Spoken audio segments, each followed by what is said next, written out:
Hey guys, I'm gonna tell a story about the time that I went to Jacksonville, Florida with my family.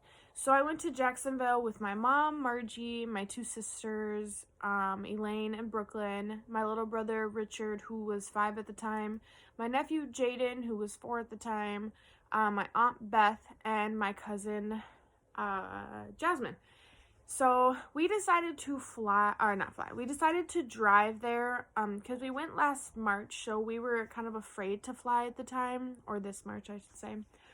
So we rented like a big Suburban that fit all of us in the same car, and we drove there. So the car ride there was probably 24 plus hours, so it was a very, very long drive. So we get there.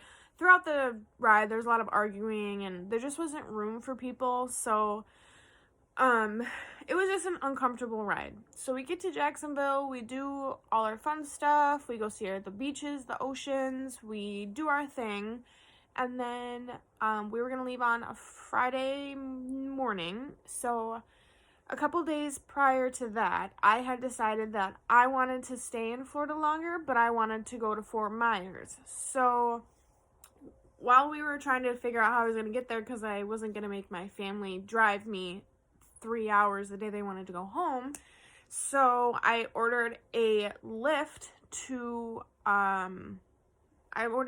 there, which is a 3-hour drive.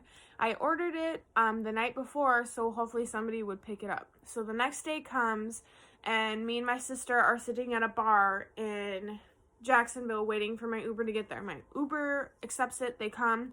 I get in the car of the Uber, and they were like, "Where are we going?" And I was like, Fort Myers. And he was like, "Oh, I only drive local." And I was like, "Well, why would you accept the Uber, So I get out of the Uber, and I'm stuck there, and I start crying because I don't know what I'm doing. And my mom, she had no idea too. She's like, "Well, I'll drive you to Tampa, and then hopefully from Tampa you can get to Fort Myers." So luckily, she drives me to Tampa, and an Uber does pick me up in Tampa, and they take me to Fort Myers. So thankfully, in the end, my mom decided she would drive me to Tampa, which was like an hour and 2 hours out of her way on the day that everybody was leaving. And then I ended up getting in Fort Myers, and everything turned out good for the best of it. So thankfully, that Uber took me from Tampa to Fort Myers.